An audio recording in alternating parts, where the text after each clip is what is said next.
Welcome back dito sa channel natin. Andito tayo ngayon sa Mall of Asia. Silipin natin ang latest na progress sa pinakamalaki na convention center na tinatayo dito.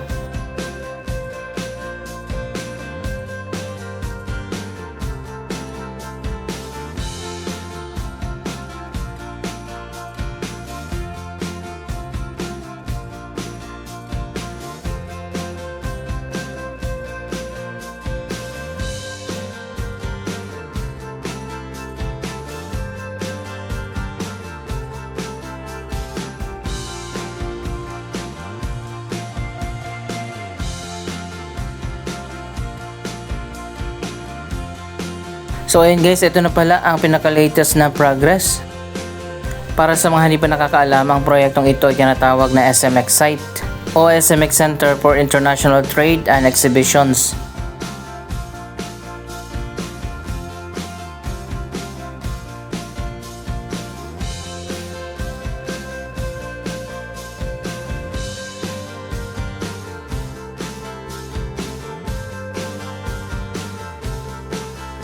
Isa sa napansin ko, masyadong sagad dito malapit sa kalsada ang tinatayo na bagong convention center. Saan kaya yung magiging driveway o drop-off point nito?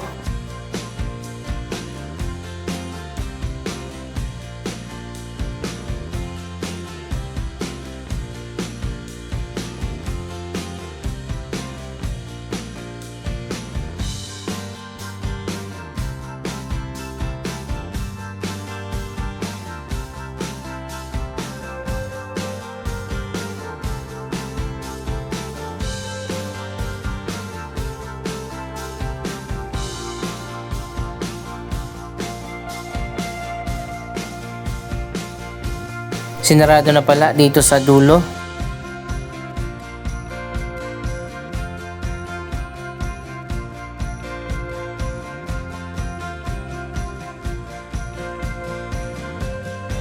So ayun guys, makikita nyo naman kung gaano kalawak itong bagong convention center ng SM.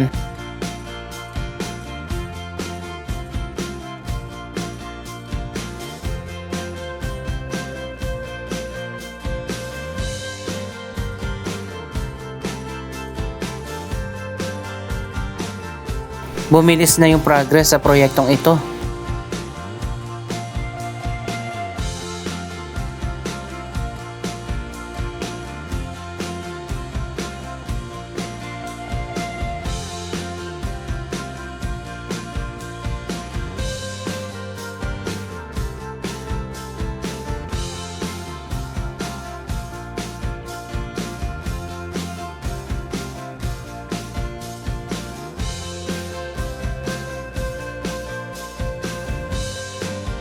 Ito naman yung kabilang dulo ng convention center. Baka dito yung pinakaharap.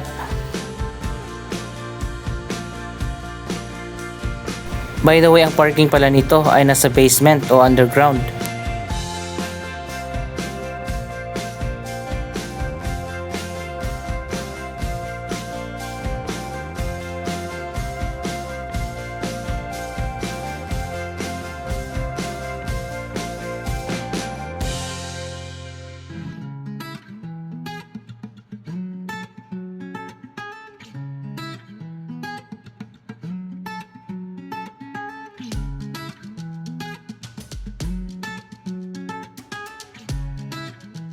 Nasa 1.7 billion pesos pala ang budget sa proyektong ito. Kapag natapos na yan, magkakaroon ng 18,000 square meters na usable space. Kasya dito ang 803 na mga booth at kaya din itong i-accommodate up to 18,000 na mga guests.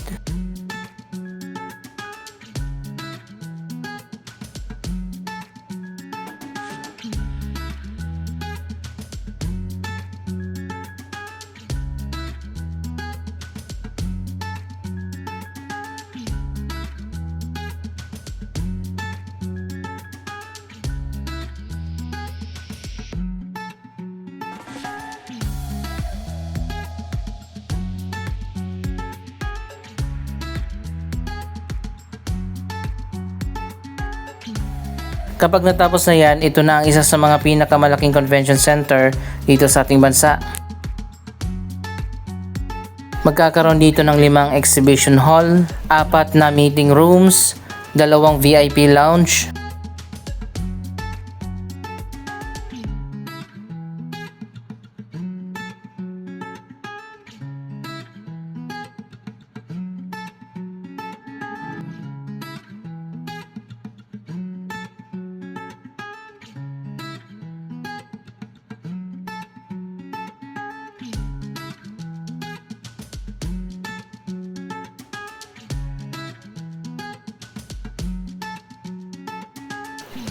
ayon pa sa latest update na nakalap natin, ito pala ay additional na convention area at magiging operational pa rin as usual ang SMX Convention Center dyan sa likod ng Mall of Asia Arena.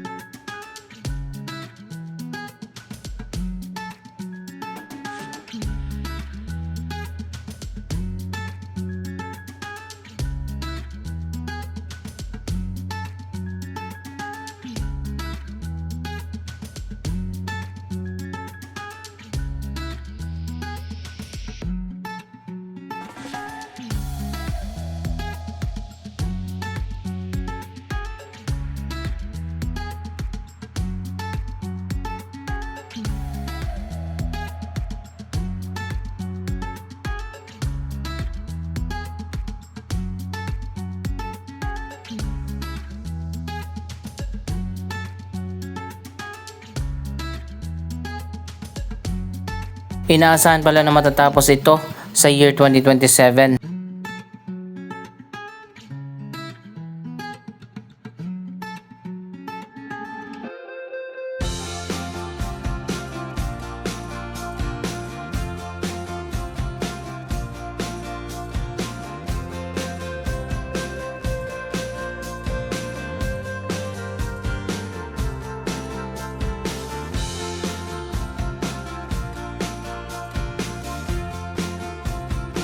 Ayan, dito pala sa dulo ay naglalagay na nga ng roof.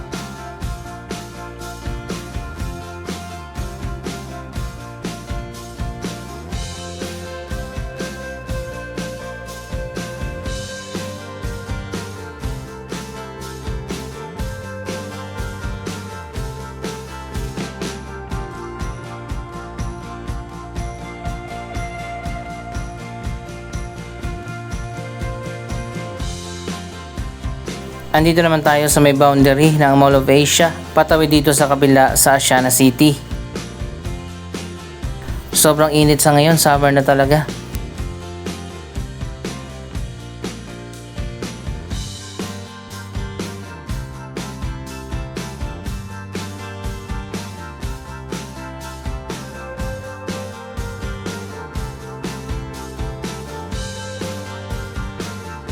So ayun guys, ito na pala yung bagong street na ginawa. Diretso na yan hanggang doon sa may seaside. I-develop na rin kasi itong area na to. Ayan, makikita naman natin meron na ring walkway.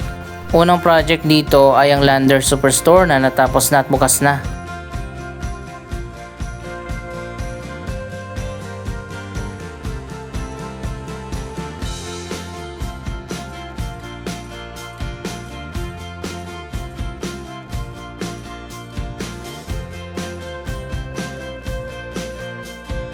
Maluwag din pala itong bagong street dito. Ito na nga ang bagong Landers Manila Bay.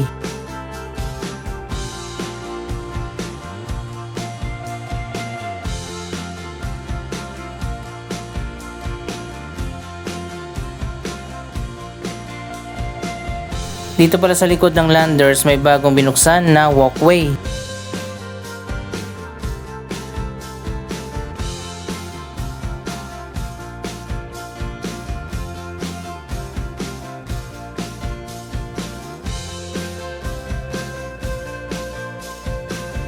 Ayan, meron ng bagong daanan ang mga pedestrian.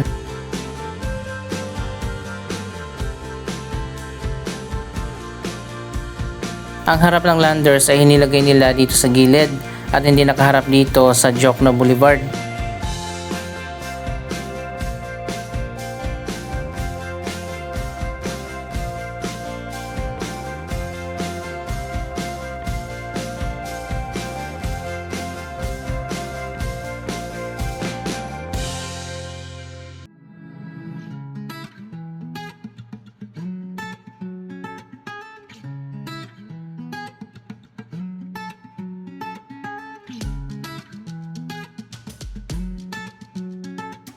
Maluwag din itong bagong walkway.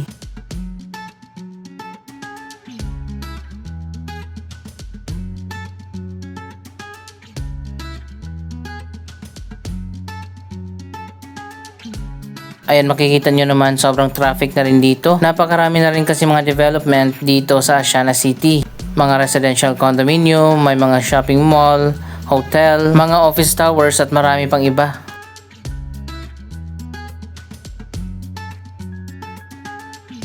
Ayan, ito naman yung susunod na i-develop dito sa area.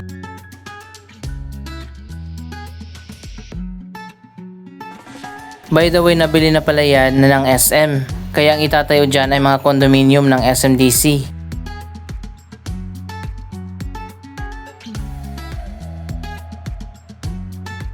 Ayan, wow, may bago na namang kalsada dito. Malawak din yung area na yan.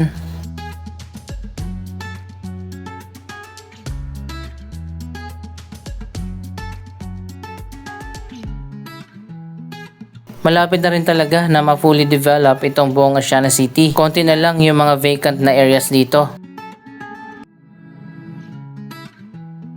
Ilan pa sa mga flagship project na inaabangan natin dito, ang bagong St. Luke's Medical Center at magkakaroon pa dito ng De La Salle University College of St. Benilde.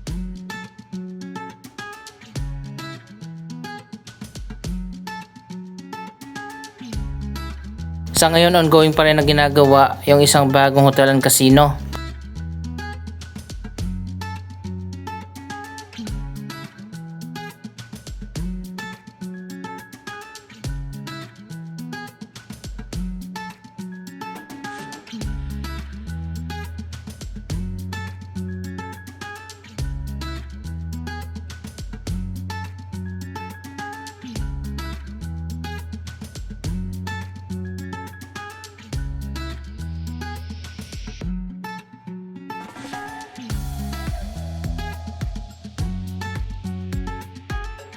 Ayala Malls Manila Bay, maganda na rin pala dito sa likod, may bago ng mga walkway. Mukhang bubuksan na rin pala yung kalsada dito.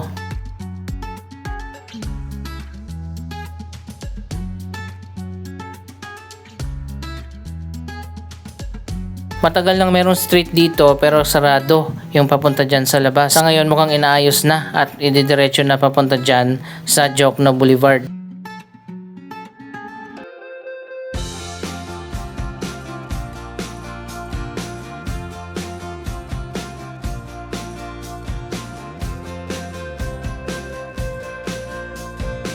Magiging open na rin ang kalsadang ito. Dito yun sa gilid ng Ayala Malls Manila Bay, papunta ng Seda Hotel.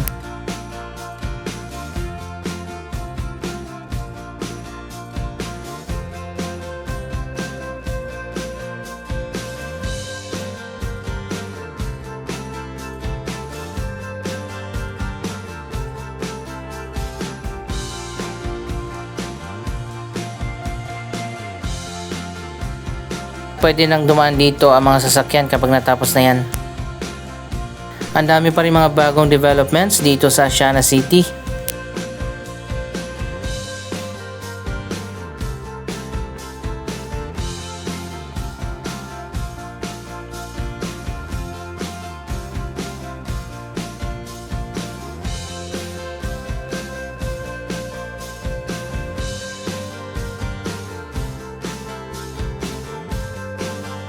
Ano masasabi nyo sa mga proyektong ito?